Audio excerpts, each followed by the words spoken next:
go to the bottom of the screen, this little toolbar at the bottom may not always be visible. But if you move your cursor to the bottom, it should pop up, okay? So it'll come up when you put your cursor along the bottom. These three buttons in the middle are what's the most important, okay? So the button on the left is the microphone. And in the classroom setting, your students should be muted for most of the class unless the teacher is asking them to speak. The problem is when we have so many students in one classroom, if they all have their microphones on, you can see that it could be a little bit hard to follow what the teacher is saying. So they should always be on mute unless, you know, under the direction of the teacher, if they're asking them to turn it on so that they can hear them. So if they're going to talk to the teacher, they could turn themselves on, and then when they're done, they can just turn themselves back off again so that the class is not hearing what's going on around them. So one misconception is that some students may be using headphones with microphones, right? So even though that's making the audio go to their ears, it'll still pick up any audio that the microphone can pick up. So we still have to be very careful and making sure that they're muted for the most of the class, right? Unless they specifically have something that they're going to tell the teacher. Okay, the middle button is the hang up button, leave the call, so you don't want to push that until the time is right. And the button on the right is the camera. So I see some of you guys have your cameras on, some have your cameras off. So you can see that when I turn my camera off, you just see my icon that I have set up through Google. And when I turn it back on, you can see that my camera comes on. Right now I'm using the camera on the front of my laptop, okay? If we keep on moving to the right, here's the turn on captions button. This is a pretty good idea to do, and what it does is it basically captions whoever is speaking. So you'll see the words coming across the bottom, right? So my bar was blocking it, but now you can see that whatever I'm saying is coming across the bottom. So this is helpful if you have an internet connection that's kind of dropping in and out, or maybe freezing, and your student is missing what's being said. If they can read the captions, then that'll be helpful for them to turn on if you like. Especially very helpful if you notice a freezing connection. The next button here, you can see I am presenting, but if your student had to share their screen with the teacher or with the class, this is where it would be done, okay? And that would be under the direction of the teacher as well, right? So we would wait for the teacher, and if perhaps the teacher wanted your student to share their screen, that would happen through this button. But mine, you can see I am presenting, so you're seeing what's on my computer screen right now, right? So probably won't be used much with your students. These three dots, anywhere in Google, wherever you see these three dots, that means more. And for us, it's going to bring up our settings, right? So you can see on my settings, I have control over the streaming and recording because I'm the teacher for this meet right now, and I actually have what we call the host controls. So I, just like your teacher in your classroom, are in control of this meet. So I get to stop the recording. Right now we're streaming. We were just prepared in case we had more than 250 participants. So that's why my menu here may look a little bit different than yours, okay? But one thing that your students may want to change is this layout. So if I click on the layout, now we've got options. So right now I'm in the tiled view. And in the tiled view, you basically can see as many people as possible on the screen. And it maxes out, if you can see on my screen, it maxes out at 49. So should your student want to see everybody that's on the screen, they could, right? You could max out to 49. And you can see that I have a slightly different view here just because I'm presenting. The view may also change depending on what device you're on. So if you're on a Chromebook, you're not going to see probably 49. It all depends on what can fit on the screen that you're using. The spotlight view is bringing one person's screen to the front, and it's going to be the one who's making noise, right? So whoever's talking, that's going to be the one who comes in front in the spotlight. And then the last view is the sidebar. So you can see that the person who's, has is highlighted at the moment is in the middle, and then we can see some additional participants on the side, right? So those are the views that we can do in the layout. And I've got here the full screen view if I want the Meet to take on my full screen. The background blur, this is a new functionality of Google Meet. It actually just came out within the last week.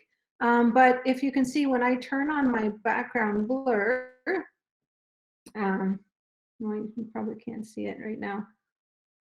But if your student were to use, oh, there it goes. So if you can see in the top corner, on the top right-hand corner of my screen, there's me, and you can see that my background is blurred out. So if you don't want, if you just want your student in focus, but you don't want the background of their surroundings in focus, you can do that as well. It just blurs it out so that they can't see what's going on. And you can turn that off there as well.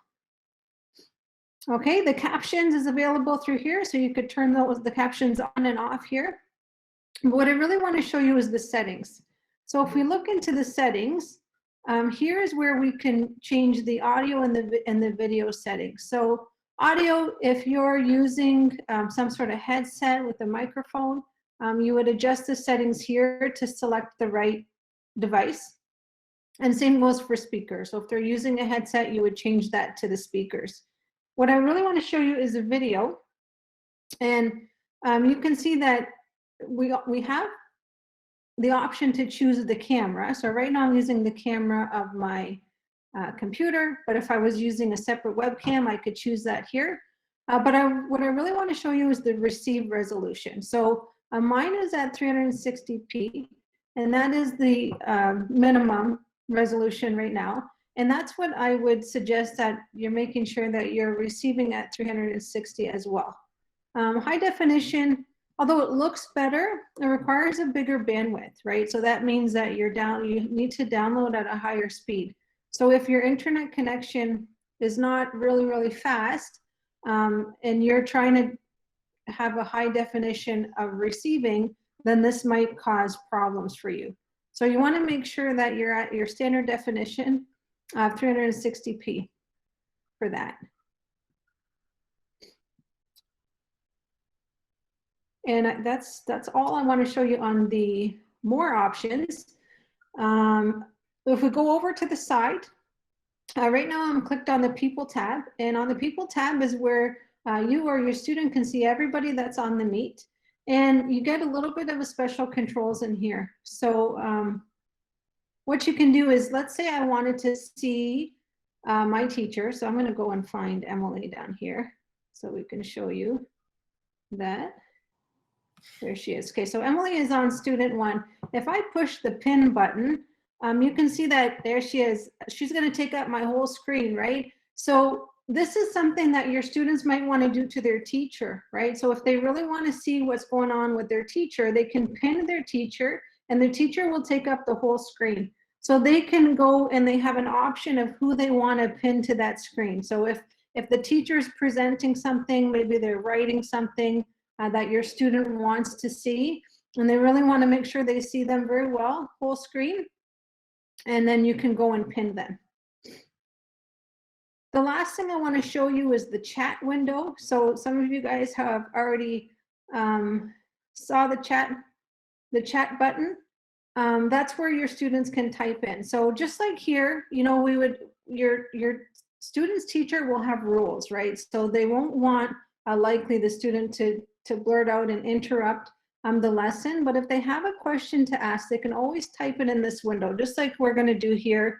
We're going to get to these questions as we go, but it lets the presenter just continue on with what's going without being interrupted by audio, and then the students can actually talk through the chat window. Now, the teacher is going to be the host of the meet, and so they will have the option, so if you can see here, they'll have the option to actually disable the chat messages for the students, and that might be something that the teacher does. So maybe they don't want the chat window open at all times, they can shut it off. So the chat window might not always be there, but it's a great place for your student to write questions. Okay, how are we doing, Emily? Do I have to go back to any questions or? No, I think you're all set. I've been trying. Oh, there's one question: the difference between pin and spotlight view. So spotlight, it'll spotlight whoever's making noise, right? So if I'm talking, then I'm going to come up on the spotlight. The pin is you can actually choose who gets pinned, right? So the pin will stay pinned on that person even if somebody else is talking. But very, very similar. Yeah, that's great. Thank you. So we'll go over questions throughout this and also at the end if we missed any, because in the interest of time, we do want to keep going. I know we could spend a lot of time on this. So now I'm going to ask Ms. Nancy to present. I'm going to present the screen, just some Google Meets tips for success.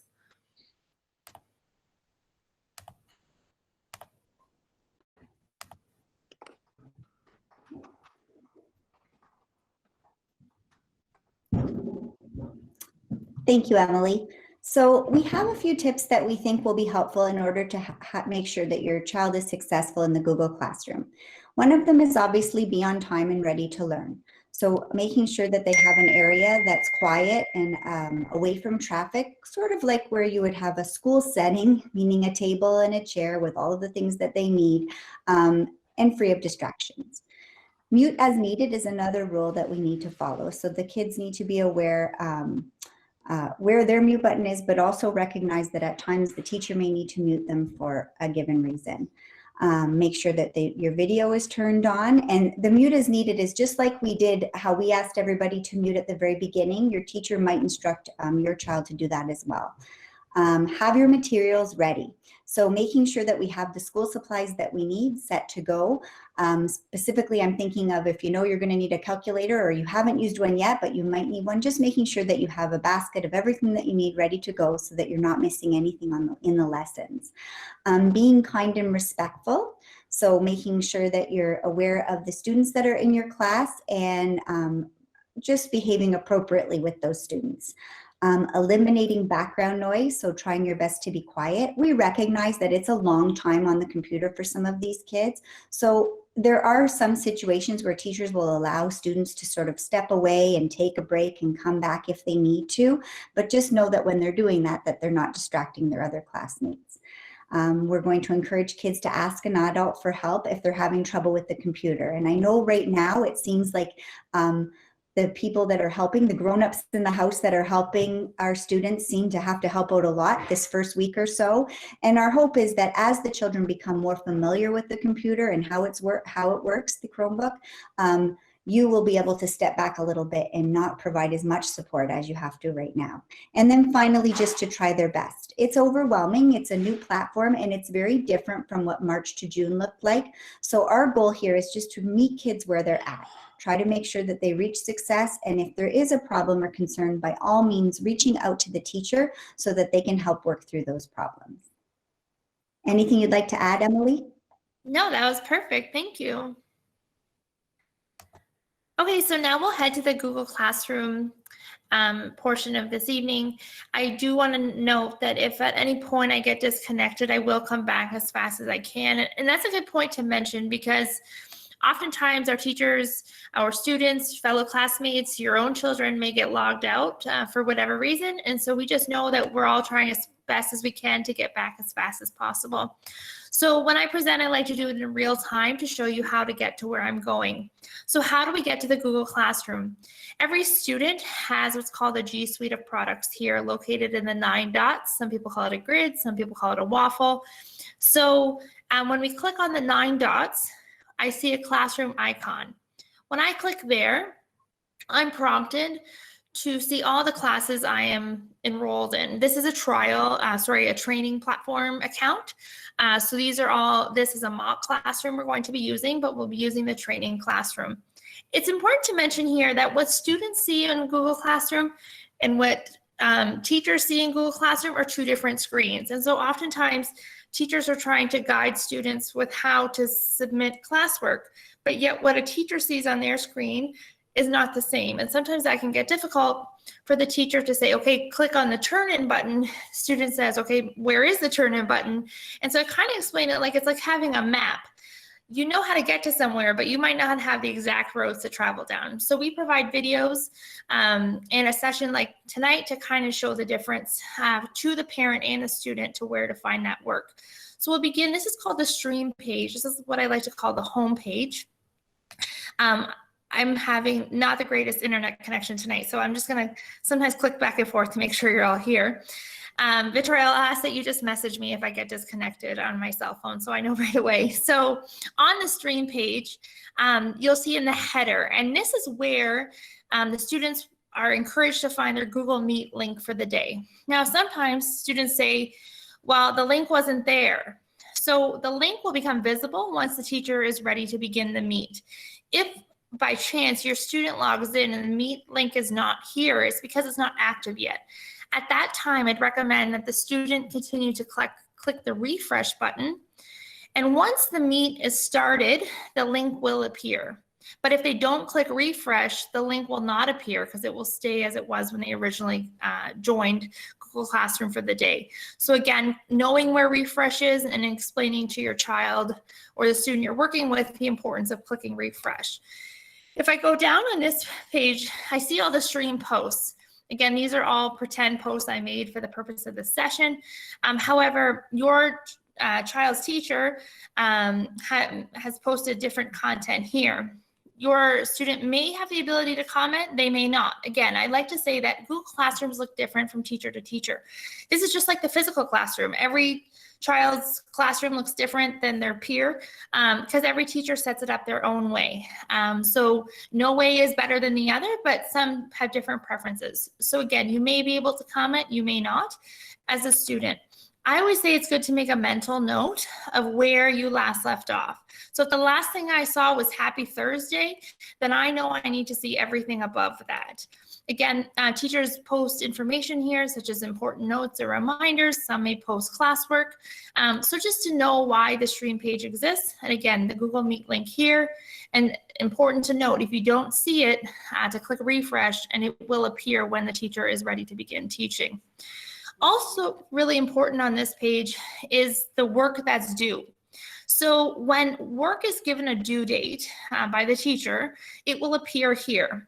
But if I click view all, I will see all the work that my child has to complete located here. Notice there's much more here than what shows on the stream page.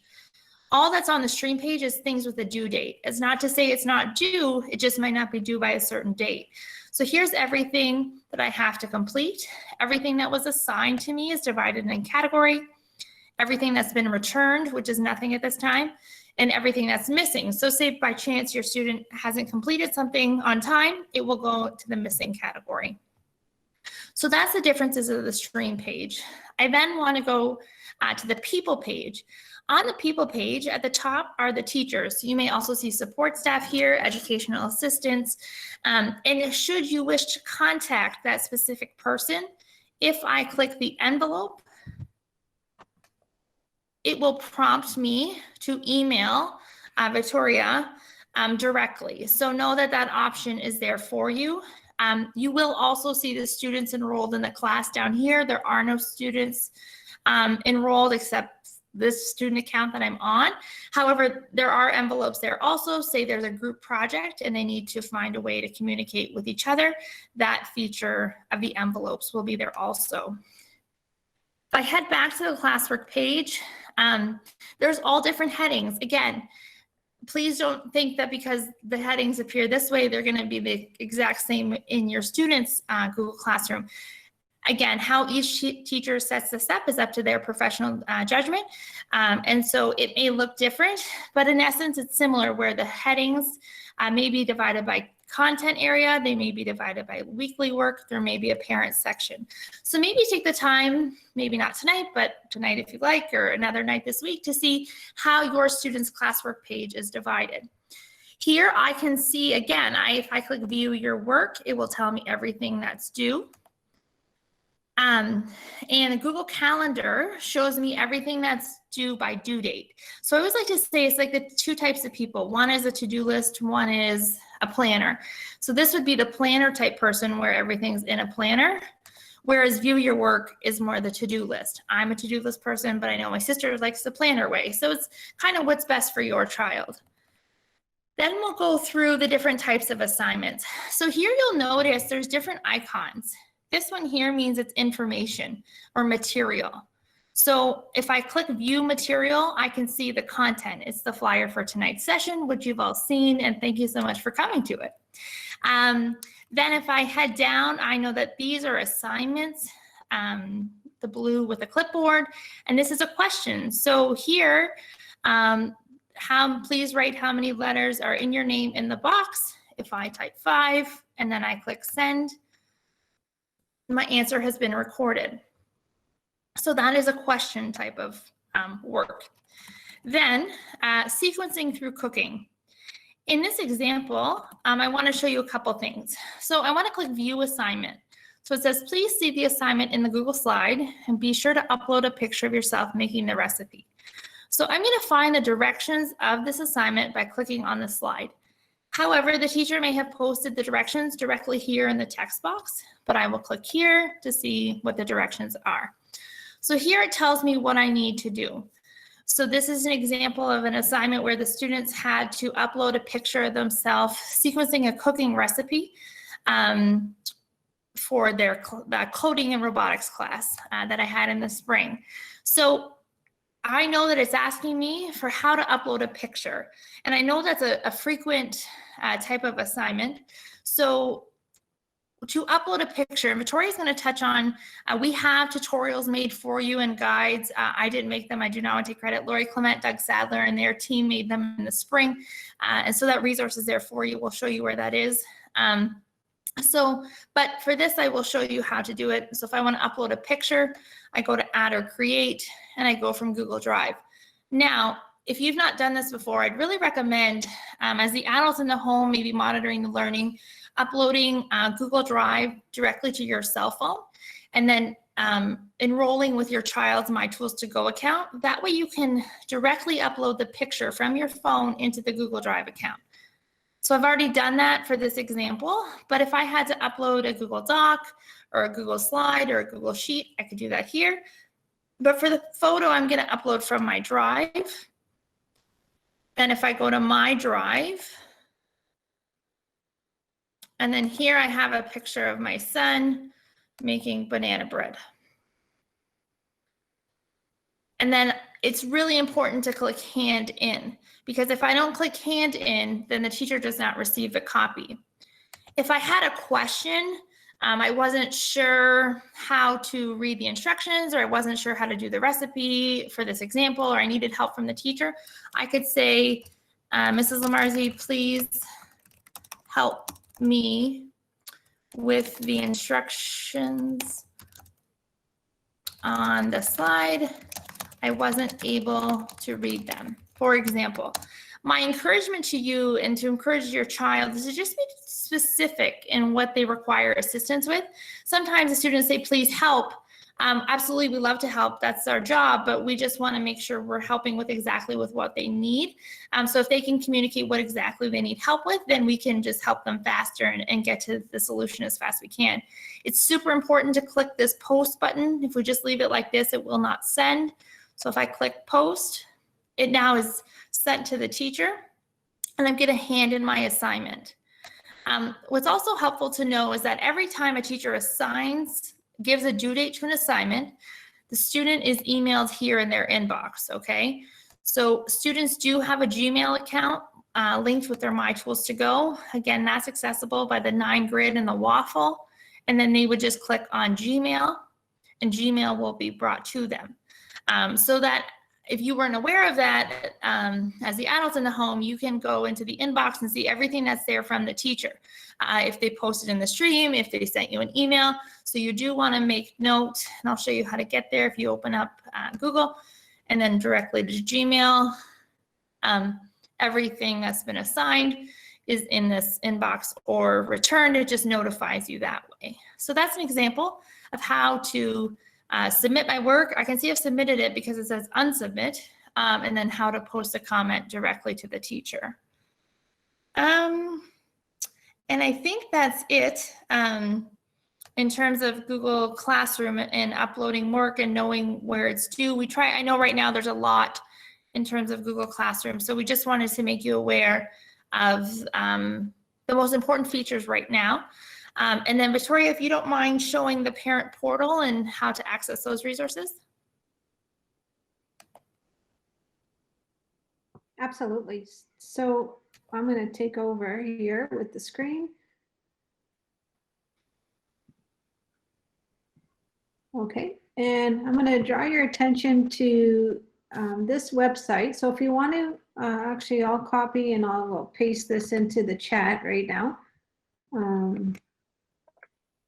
So here's the parent portal. It's at bit.ly and /WECDSB parent portal. So this is kind of your one-stop shop as to, you know, all your things that you might need materials for online learning. So when you come to the main page, you can see this is kind of just a jumping point to a lot of the other pages, but you can see that we've got lots of different things on this page. The elementary virtual school tab just provides you links to a lot of things that are used, including the My Tools to Go and Google Classroom and some videos. And you can see that there's some tutorials here as well, like Emily was saying, you know, take a picture of your completed work and how to submit it to the Google Classroom, or how to submit it into a doc, or how to submit it into a slideshow. So there's lots of really good material for you to look through here. We've got our Google Meet tab, which also provides you with some nice tutorials that you could follow. And, you know, some of the things that you might come across, you know, for example, that you need to allow it to use your microphone and camera. And then Google Classroom. So when I go over Google Classroom, you can see that I've got a lot of sub pages here through Google Classroom. So, you know, you can go, and I know Emily was just talking about this, how to upload a picture from your mobile device to the Google Classroom. So there's lots of tutorials in here that your student may need to participate in the Google Classroom, and as well as Seesaw and all kinds of other things. So this is kind of a one-stop shop for your everything that the parents or students might need for their virtual classroom.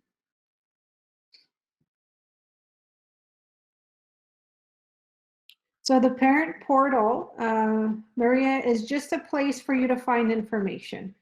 So there's lots of different tutorials and helpful items on that parent portal. So it's just a site for you to visit. No problem. Let's see, Monica, did you mention how kids can share their screen with the teacher when they need to make presentations? Okay, so it's the unfortunate part is I can't show you because I'm already presenting. But if you can see this area of my screen that says you are presenting, yours doesn't say that. Yours says, what does it say, Emily? Share your screen or something like that? So it tells me that you're presenting. We don't ask that you try this right now, but if you hover your cursor over Victoria Forte is presenting, it will say, it give you the option to present your entire screen, a window or a Chrome tab.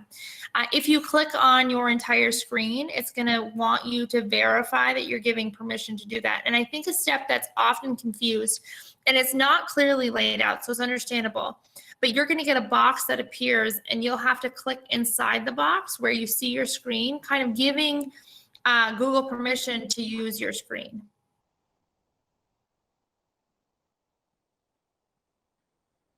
Emily, do you think you could touch on Benjamin's question? You have a lot more experience with elementary students. Suggestions to navigate between the sites? For sure. So I think a helpful tip, I will maybe take over the screen just for a second. Yeah. Let me stop and then you can go. So if your child or student's using a Chromebook or any device, but I'm guessing it might be, since you're saying site, not an iPad, so a Chromebook or a desktop or a laptop. Here I have the option to the 3-dot more button, and here are all my bookmarks. So if it's a site that your child will use often, like Epic, for example, you would want to bookmark this tab, okay? And then when you bookmark the tab, you can name it something. So for example, I could say the Google Meet. You can rename it anything that might be helpful for your child to remember. And then it has a star here, so that tells me the bookmark has been added. Then you want to make sure you go down and you click Show Bookmarks bar, so then it's there in the Google Meet. It says Google Meet right there. And so then you would just encourage your child to click those links right there as needed. Randy, some homework and leaflets that the teacher has posted is not displayed correctly. Okay, so if you want to contact the teacher and let them know that you're having difficulty seeing the material on your end, oftentimes it's the restrictions and the settings. Every time a teacher uploads something to Google Classroom, they have to get permission for the child to be able to see it. We would like to restrict this to the school board accounts. So I don't know if it's you personally aren't able to see the content on your own device or if it's the student's device. But they, again, work through that, just make sure that you have the correct permissions, and hopefully that will help. Yeah, I don't understand the question about the point score. Sorry, is that Susan's question? If you can expand on that one, explanation about the point score. You see that last question there? Oh, sorry. So, yeah, I would ask that if you could just maybe expand on that, then we can help you with that. And then Susan, we'll go to your question next.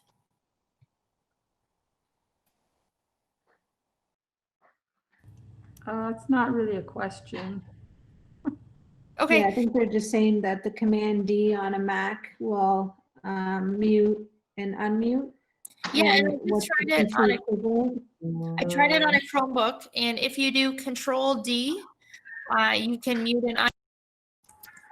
And if you do Control E, you can see video and stop video. Now on an Apple, there are different keys on Apple devices. So instead of Control, Apple like to make its own key that's called Command. And so those are the difference. So Command D and Command E, and then Chromebook would be Control D and Control E. I'm hoping that answers your question.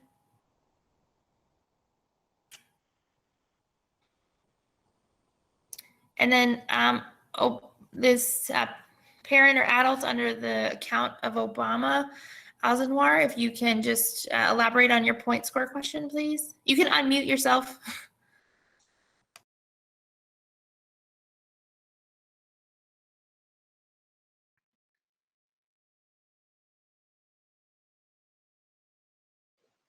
Hi everyone.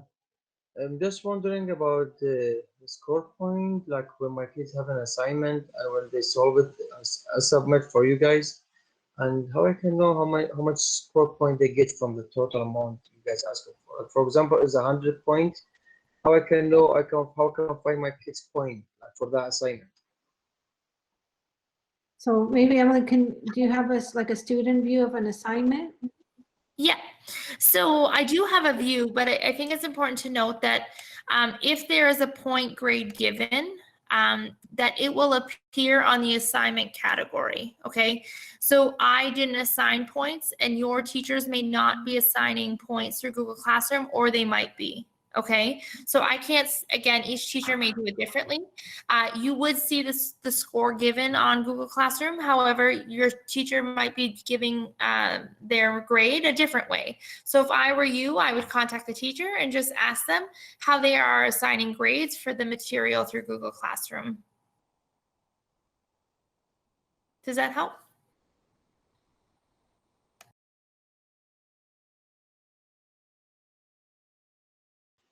Thank you. It's helped. Thank you. Appreciate that.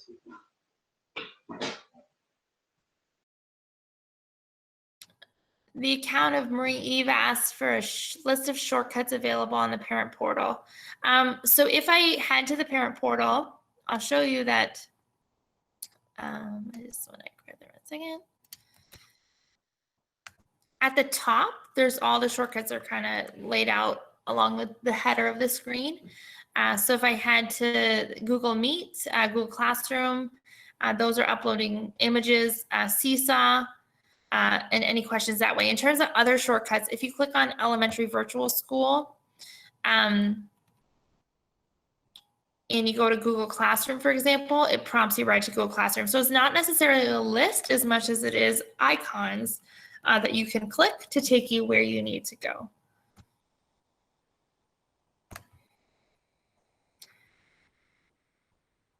Okay. Cynthia, when a teacher posts an assignment, how do the students type in it? It depends on the type of assignment that's posted. Whether it be a Google Doc, they could begin typing in it. It depends on if the teachers made it so that they can only view it, if they can edit it, or if they get their own copy. If it's a PDF, the student, we recommend using Doc Hub. That could be a whole other session that we might be able to do in a couple weeks' time on how to use that. But again, each teacher uses their own platforms. And so we don't want to say that, this is a way to do it. It's just one option available to them. And there's so many different ways to do assignments. So I don't know if you want to elaborate a little bit more, or hopefully that helps. Okay, so she's sending PDFs. Again, I can show you, or Victoria, if you want to quickly show adding the Doc Hub extension. Yeah, I can show that. So I'll stop presenting. Yeah. So, okay, so this will be quick, and we can, we do have a Doc Hub on the parent portal. I'm just going to show you. If you go to the virtual school, and if you go on down, right under read and write, there's Doc Hub. So I've created a video here in a step-by-step tutorial. Sorry, Victoria, can you just present your screen? Oh. What's that? Okay. Oh, yeah. Rookie mistake. All right, sorry about that.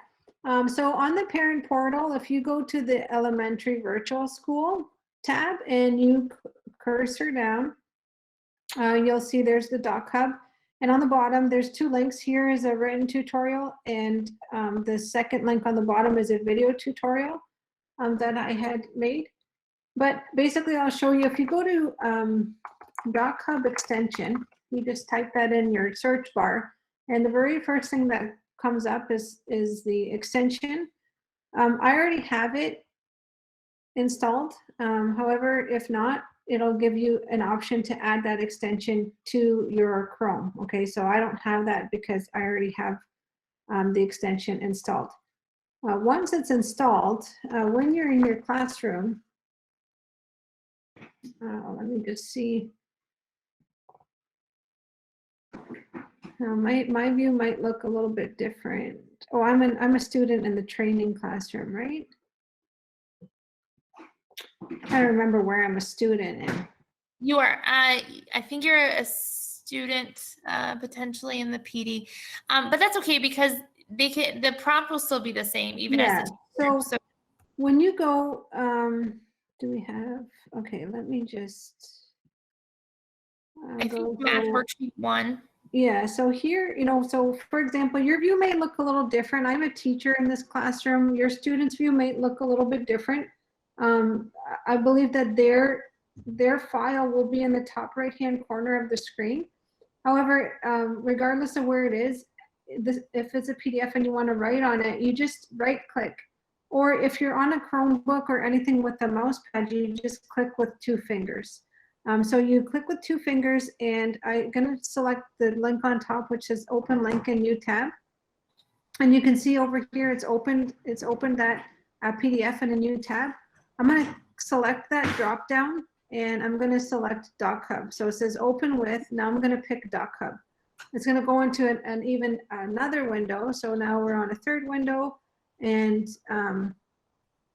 once my computer plays catch up, here we go. So now here's where you can start annotating or writing on this, right? So there's some tools at the top, but I won't spend too much time, but there's a text tool that you could go and click, and so you could write the answer there. Or there's a freehand tool where you can actually go in and write the answer in. You can see there's a little bit of lag here. That's due to my internet connection. And you can change colors and all that. So there's lots of stuff to play with here. And when you're done, you're going to click this download export button. You're going to pick Drive, and you can see it's updating the existing. So I'm going to say export that to Drive. Now it's actually updated that copy that's already in the Google Classroom. So may not show up right away. Sometimes there's a little lag on it, but given time, you would see that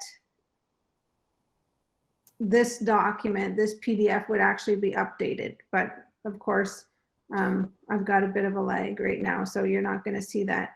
But your students will see that their document will actually be updated. Okay, great, thank you. I know I saw the comment that it was too much information and too fast, and we certainly appreciate that. We just wanted to show you that capability is there and the feature.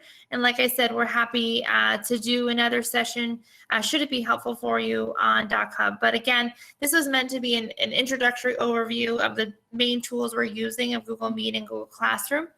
And so we hope that it's been helpful for you. If you have, again, we won't do an example on Cami just because we don't want to now confuse everybody. DocHub is what we have, we're encouraging students to use at this time. Should that change, we'll certainly let you know. In terms of pinning the screen, we were just asked to show that. Victoria, if you, yes. Right, so on people, if you just find, you'll have a much smaller list, but I'm going to go back and find Emily again. She's on student 1. So I just click on her name. So you can see when I click on the teacher's name, I get this little menu that shows up, and then you push on the thumbtack. So I'm going to push on the thumbtack, and now she's there, and I can push it again, and she goes away. So somebody was saying that their student had pinned their friend and didn't know how to get back out of it. You just push the thumbtack one more time, and you'll get out of that. Somebody asked, thanks Victoria, somebody asked what is turn on captions for? Closed captioning is to provide the text of the audio that's being said. So Victoria used the example, if you have a slower internet connection and you might be missing out on some of the words the presenter's saying, it might be helpful for them. If your child has an appointment, how would you let your teacher know?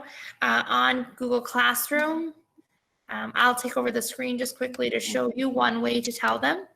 Would be on the People tab. So on People, and then clicking the envelopes will email the teacher directly right here. So I click there, and then an email is brought up just like standard Gmail that we use as adults.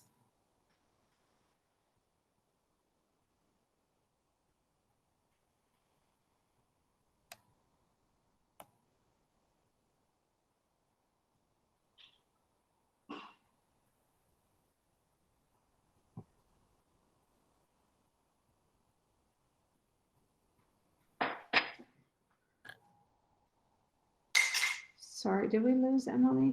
No, I'm still No, here. Here, okay. Okay. Do you want to speak to Axel Gagnon's question about the lagging throughout the day? Yes, so it's like in terms of the meet, like you can see right now, we've got 107 people in this meet, and I'm not lagging, great. So it's very highly dependent upon your internet speed at home. So, and we know that some parts of the city or county may not have as fast a connection as other places, right? So I'm gonna say it's very, very highly dependent on your internet connection at home. Somebody asked if we can review the video. Absolutely. So Victoria began recording the session, and you can see that in the top left corner it says the REC button indicating it's recording. We are going to ask our tech folks to upload this to YouTube, and then we will share the link with our elementary virtual staff. It will be posted on social media so that you have it in the future.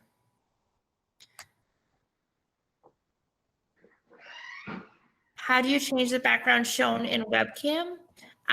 Joseph's account, are you speaking about the background blur? If Yeah. so, so I'm on the screen. I can quickly do it. It depends on, so I Yeah, kind of go ahead, posted up there, it depends on your system, right? You have to have the minimum requirements. Right. I'm gonna try to find that. So it's right now not supported by the Chromebooks, and your desktop even has to have minimum requirements for it. So if it is, you'll see it in the bottom right-hand corner. I'm going to ask Ms. Dancy, the principal, to answer if a child skips class, are you able to monitor it and notify the parents? So right now we have teachers have been instructed to take attendance twice a day, once in the morning and then once right after lunchtime. So that information is then given to our secretaries, and we have, much like we're planning on having a system much like they have in the high schools, where you will be contacted with a center voice saying that your child was not present when they weren't present, so in the morning or in the afternoon. And that's pretty much the system we have in place right now for attendance. So yes, you would be notified if your child did not attend a class. Ms. Dancy, could you also address Autumn for mental health assistance?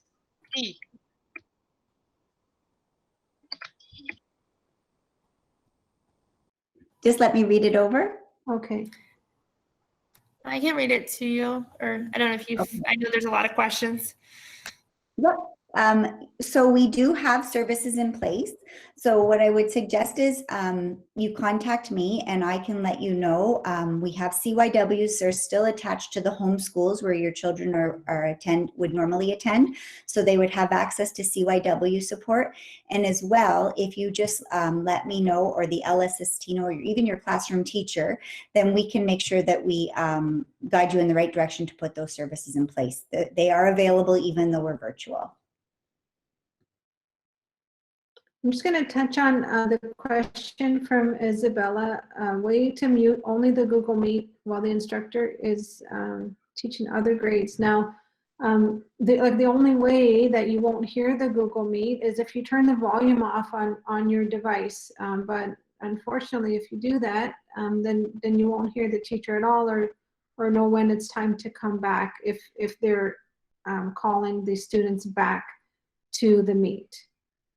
Right, so there's no individual control. It is just the volume through your computer. Two quick questions I will answer. How can you find a video link of this session? So it'll be posted to the Windsor Essex Catholic District School Board Facebook page, similar to how this flyer was posted. We will also be sharing it with our staff and ask that they post it in their classroom. So hopefully that will find its way to you. And then on YouTube, if you go to the board's channel, you will see links there, which is also really helpful because it's all of our previous sessions are there also. So again, going to YouTube and typing in our school board name, clicking on our channel, and you can find previous videos. We hosted sessions like this in the spring, answering a different type of question also. Are teachers still using Remind? Again, that's up to each individual teacher. We can't comment on what each teacher is doing. Again, so just up to the specific teacher. And then Ms. Dancy, if you're able to answer, are the ESL programs active virtually? So yes, all of our extra supports, meaning ESL, EAs, and LSSTs, are in the process right now developing their caseload. So it's been a little bit because we're joining many children from many different home schools, but you will hear this week, teachers will be in contact with EAs and LSSTs, developing and reviewing IEPs, and also the ESL teachers will be reaching out to the classroom teachers to see where the support is needed in the classroom. So that is all in the works. Last week, our big concern was getting everybody logged on. And now our focus this week is really making sure that we put those supports in place for our children. Yeah, absolutely. That's a great idea to review the video with your child, just to show them, you know, where the work is located or different features of Google Meet that might be helpful. Dante says, I keep getting, you cannot join the video call throughout the school day. So there's a couple reasons for that. One, we find most common is if you do not refresh, because teachers may reset the link at different periods throughout the day. Each teacher may reset it at a different time. Some may do recess, some may do lunch, some may do by content area. So it's really important to click the refresh screen to ensure that you have the most up-to-date link. If you're still running into an issue, I would email the teacher directly. They know they can reach out to us also, and hopefully we can provide support that way. I just want to offer maybe another thing that could be happening. So if you're logged in on the device to another account, like that is not a My Tools to Go account, sometimes you get to a new tab and your computer will revert back to that account that you're actually not wanting to use at that time. And the teacher may not recognize the name trying to come in and then say no, right? Because they're trying to make that a safe Google Meet, and so they won't allow anybody that's outside the organization into the Meet. So you want to make sure that if you are logged into another account, let's say a Gmail or anything, Yahoo, whatever email it is, that you log out of everything and ensure that you're logged in under the My Tools to Go account. With just 4 minutes to 8, we'll probably conclude this session by 8 o'clock. So if there's any last questions we can help with, please let us know. Thank you, everybody.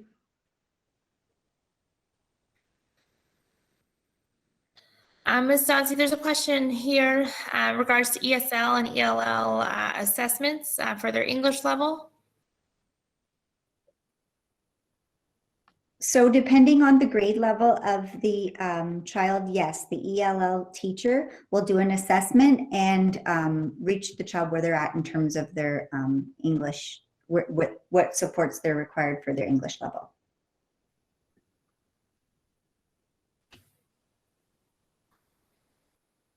Oh, I see Randy in the background. I taught him at St. James. Great to see you, Randy.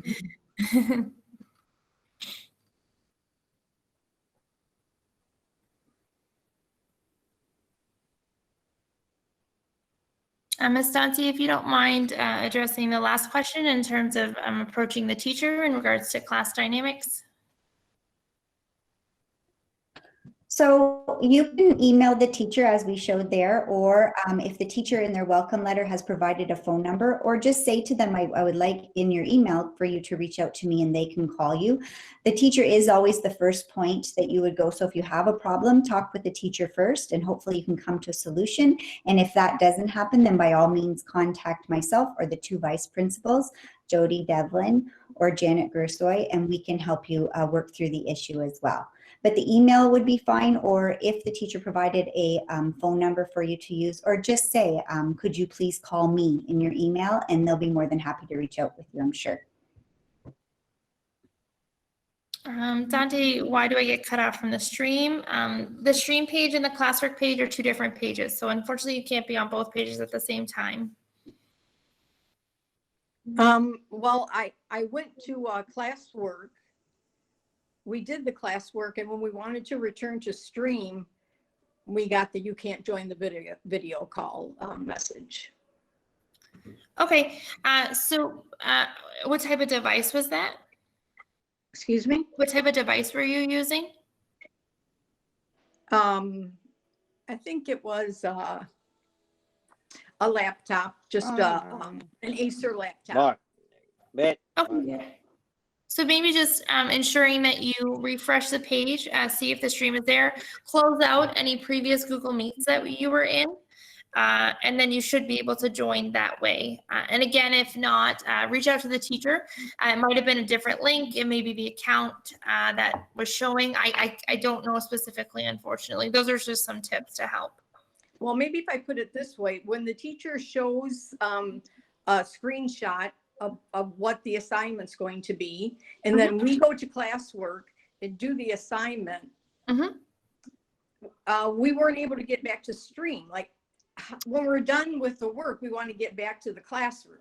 Okay, So what you want to do is make sure that you open Google Classroom in a separate tab. Because if you just type in Google Classroom, it's going to knock you out of the Meet. no, we do that. Yeah. Okay. Yeah. Otherwise, I'm not sure, but I will, you know what, I'll type my email here and you can reach out to me if it happens again, and I can kind of try to support with the teacher directly. Okay. Thank you. No problem. So with it being 8 o'clock, we will conclude the session just in the interest of everyone's time. Thank you so much for joining, and to Victoria for your help, and Ms. Dauncey, I'll turn it to you. Yes, I just Could you wanted put to, your email back up, please? oh, Yep. Thank you. I just wanted to take a minute to thank Victoria and Emily for doing this presentation for everybody tonight. I know that it can be a little overwhelming. I think going back to look at the recording is a great idea, and know that we will be offering these sessions, especially right now as we're just starting to begin to navigate through the Google Classroom. So just keep an eye out for the flyers, and we will send out the invitations through the teachers again. If you would like, as I said, if you have any problems, you can contact me. That number that I gave you, it is a way to reach your teacher, but an easier way would be to go through the Google Classroom and use the envelope to email them directly, because they're right there. But if you need to and you would rather, and say, Mrs. Dauncey, can you please have whatever the teacher's name reach out to me, I can do that too. I can email them and let them know as well. So whichever way is easiest for you. Again, I have to say this is definitely not a race, but a journey, and I appreciate your patience as we navigate through these new uncharted waters. And please let us know if there's anything we can do to help to make this a little bit easier for you. I love to see all the people. It's not just moms and dads, it's brothers and sisters and grandmas and grandpas. And boy, oh boy, aren't our students lucky to have so many people that love them and take care of them and help them through this journey. So thank you, and we appreciate you. Have a wonderful night, everybody.